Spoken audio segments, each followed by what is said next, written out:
মঞ্চে ভোমর সেজে মধুপান করতে আসতেন অভিনয় শিল্পী, নায়ক নায়িকা, গায়ক গায়িকারা। আওয়ামী লীগের ধানমন্ডি কার্যালয়ে বসত তারকারাজির মিলন মেলা। কখনো ব্যক্তি সুবিধা তো কখনো এমপি পদের মনোনয়ন পেতে দ্বারস্থ হতেন প্রভাবশালী নেতা মন্ত্রীদের কাছে।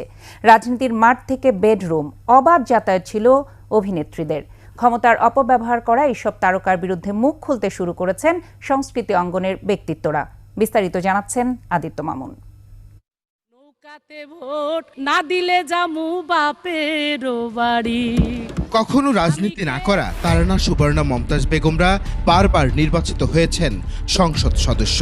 তাদের পথ ধরে একে একে এমপি পদ পেতে মরিয়া হয়েছেন রিয়াজ, শাকিল, মৌসুমী, রোকেয়া প্রাচী, সুইটি, শমী কায়সার, জাহিদ হাসানদের মতো তারকারা।